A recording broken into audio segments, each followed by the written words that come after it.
You know, everybody remembers Michael Jordan playing in the NBA Finals with the flu and playing through that and having an outstanding game. But I'm going to take you back, and Chad, you're going to have to look this up because you probably don't know this. You got to go back 53 years to 1970. New York Knicks and the LA Lakers in the NBA Finals, and Willis Reed hurts his knee in Game 5, misses Game 6, comes back to Game 7, and he hobbles out onto the court with basically one operating leg, and proceeds to score 4 points in the ball game.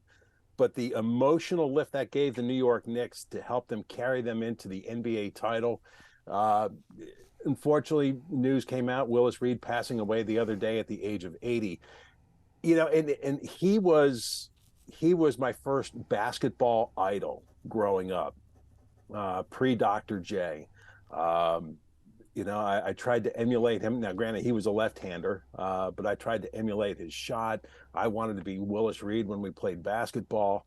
I mean, just a tremendous basketball player. And I think that is a moment in time, especially in a championship series, that is going to live on forever, because it was such an emotional lift for the Knicks and helped them carry to the title. But as I mentioned, sadly, he passed away at the age of 80 a couple of days ago. But yeah, it's sad because it's like we're in that stage now where some of these childhood idols that we grew up with now are passing on, and it's basically a slap of reality. But it still just great memories as far as the past and growing up and being Willis Reed on the basketball court on the playground.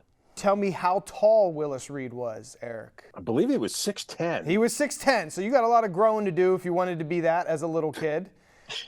Yeah. And what college did he graduate from?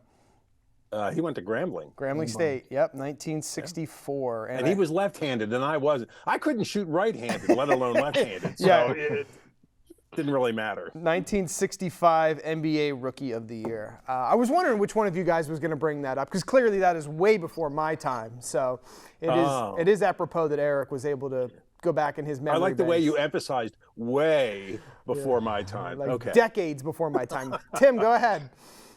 Well,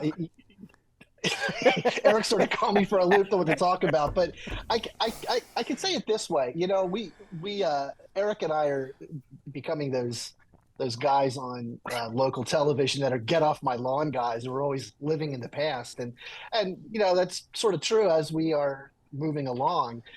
But in this era of load management and the me society, it just does really harken back to a time when it was really the players that were in it for themselves and the fans. I was reading some comments from Willis Reed, and he said, look, I played for when I was growing up, that's what I wanted to do, was play in the NBA. And he said I was not missing Game 7.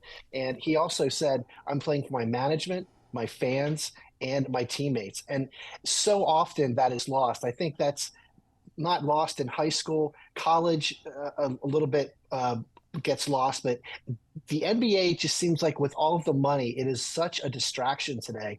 And, you just sort of wonder what some of these guys like a Willis Reed, like his teammate Bradley, what they would command today. Would money really change them? But the one thing that Eric didn't mention was when he hobbled out of the training room and everybody was just in awe. They said it felt like an earthquake in there. People were so excited in Madison Square Garden. And Chad, take it back to you. But right now, that tunnel that leads from the New York Knicks locker room out to the court is known as the Willis Reed Tunnel. So if you ever hear that, you know where that comes from. That's pretty cool. I know of the moment. I know how big of a deal it was for Knicks fans and all of that. And so I'm sure everybody that followed them, they're incredibly sad right now that one of the main big names from back then is gone. And you're right, Eric. I mean, we're getting to a point now where some of the famous names are going to keep leaving us, and we're gonna have to do things like this. You know, it's like, I remember that. You know, can you believe I was there for this kind of stuff? So, thanks guys for bringing that up.